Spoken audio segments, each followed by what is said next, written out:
Hello, welcome. Dr. Sushma Singh this side. Today in Unit 30 Civil Society Movements and Grassroots Initiatives, let us start our lecture with topic marginalization and the marginalized people, and subtopic is development strategy and marginalization.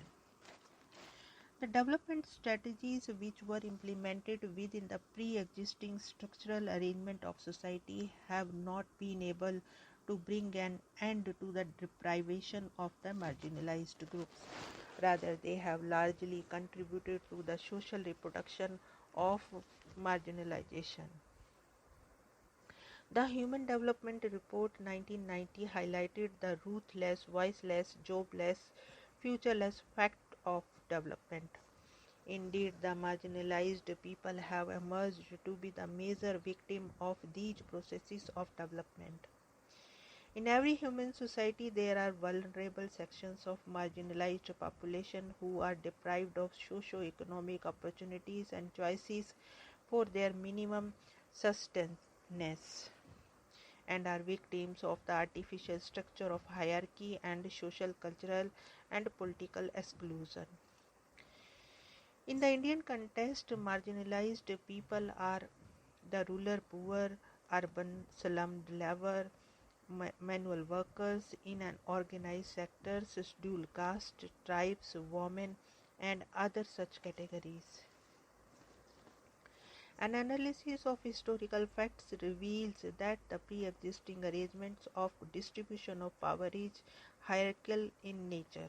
This process of hierarchization has arranged social groups in the steep ordering of people with a powerful few at the social and economic command, deciding the mainstream of the society, polity, and the economy.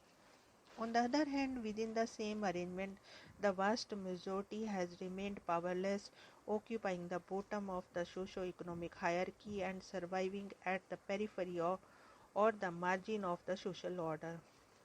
Here, power is an enabling provision has deprived the powerless of the chance to decide the course of their lives by themselves.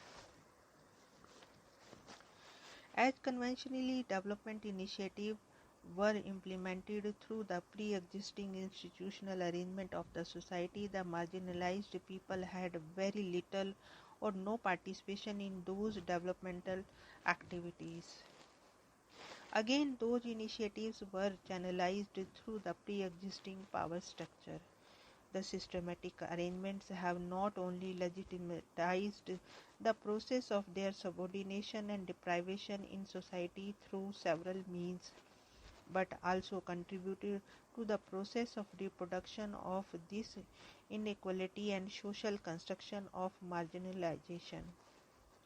Thus, the process of marginalization has remained historically embedded, notwithstanding the state-sponsored initiative implemented for the upward mobility of the marginalized groups. As against this backdrop, there has been serious rethinking about the participation of the marginalized people in development. As the welfare of the emancipation approach of the state has failed to integrate the marginalized people in the development process, an alternative has emerged to evolve the strategy for empowerment of the marginalized people. Let us explain in the next section what we mean by empowerment. The next section is civil society and empowerment of the marginalized. Empowerment is a political process. Before we go into the conceptualization of empowerment, it is necessary to develop an understanding of the following interrelated dimensions of this process. The first is dimensions of legitimacy of power.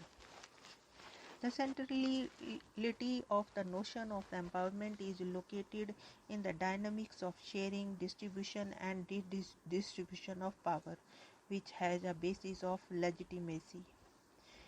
In the sociological sense of Marx Weber, power is one's capacity to have control over others, and as such, when this capacity to control is legitimatized, it becomes authority.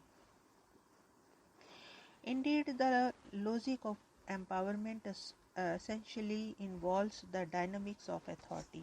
While one talks of the process of distribution, redistribution of authority, or in that sense legitimatized power, one naturally questions not only the basis of legitimacy for the authority but also the societal arrangement through which power relations are operated. Following the same logic, powerlessness has also been legitimatized within the given social order. Hence, empowerment will mean a process of redistribution of power through legitimatized means. The next point is context of use. While talking to authority as the accompaniment of empowerment, James Herrick points out that the authority in general is used in the following context: regularity based on one formal position and status in relation to others; expert knowledge, where the expert may possess the power to define ordinary people or to withhold knowledge from those whose well-being is affected by it; and relationship ability or interpersonal skills, where power comes from interpersonal influence based on ability to work with people. In a human society, however, everybody has no equal authority, as people have unequal access to the resources that determine power. Indeed, those who have power are those who have control over material resources, knowledge, and ideology. Hence, the process of gaining control over self, ideology, material, and knowledge resources which determine power may be termed empowerment. Thus, the process of gaining control over resources is to be seen within the given context of division, deprivation, structure of hierarchy, and the process of legitimization and reproduction. Indeed, the process of empowerment endeavors to construct an alternative context for equal access to the resources that determine power. Let us move to the next point, that is dynamics of power relation. The meaning of power in empowerment practice needs to be examined in terms of power relations. First, that there should be the ability to exercise power in a given context, as having power is not the same as exercising it. Second, the exercise of power takes in the objective reality of empowerment, the structural conditions that affect the allocation of power, seizing or creating opportunities in the environment, changing structural conditions. Third, the power relations can be symmetrical or asymmetrical. Relations of symmetry are those where relatively equal amount and type of power and authority are exercised and are based on reciprocity. Relations of asymmetry are those involving unequal amount and types of authority and are those of subordination and superordination. It is the later case, power relations of asymmetry, which we suggest is the major stage for empowerment practice. Now the next point is principle of change and transformation. The process of empowerment challenges the power structure of subordination. In the word of Sen and Crown, empowerment is concerned with the transformation of the structure of subordination.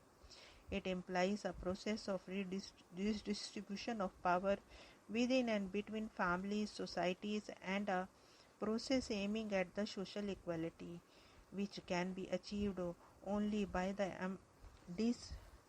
empowering some structures, system, and institution. To Sharma, it is having a specific focus for the disadvantaged section.